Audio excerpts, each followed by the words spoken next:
HRJDU news से ताज़ा तरीन अपडेट से खबरन जो सिलसिलो हलंदड़ है। रुख कयूं था बान सईदाबाद जो, जिते असांजे रिपोर्टर फैसल शहजाद मुताबिक बान सईदाबाद में मैट्रिक की शागिर्दाणी बिस्मा मंगी के अगवा करे ज्यादती करण की कोशिश।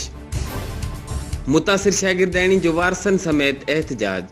जवाबदार अली रज़ा शाह एजाज मल्ला एक नामालूम ते इज्तिमाई ॾाढा ऐं जबरी खंबे ज्यादती करण की कोशिश करण जो इल्ज़ाम।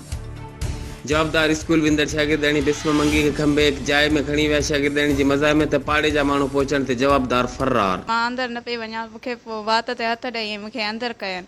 पोइ उते ॿ मना हुया, उन्हनि खे उहे भॼी विया। पोइ वरी मूं जॾहिं रड़ियूं कयूं त पाड़े वारा गॾु थिया, ॿारनि बि मूंखे ॾिठो, उन्हनि मुंहिंजे घर वारनि खे आगाह कयो। पोइ मुंहिंजे उन चाचो जेको पाड़े वारो उहो मथां चढ़ी आयो त उहो शाह बि भॼी वियो। 2 साल थी विया असां हिते लॾे आयासीं, उन खां पोइ असांखे जेको तंग कंदो हुयो।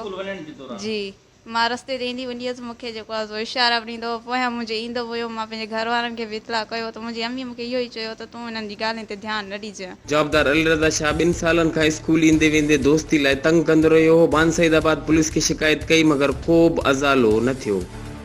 शागिर्दाणी जी माउ जो इंकशाफ। ओबाशन जे करे तालीम मुतासिर थी आहे, जवाबदारनि खे गिरफ़्तार करे इंसाफ़ कयो वञे, नारी जी अपील। HRJDU न्यूज़ ते इन वक़्त ताईं बस एतिरो ई। वधीक ख़बरनि ऐं अपडेट्स लाइ ॾिसंदा रहो HRJDU न्यूज़।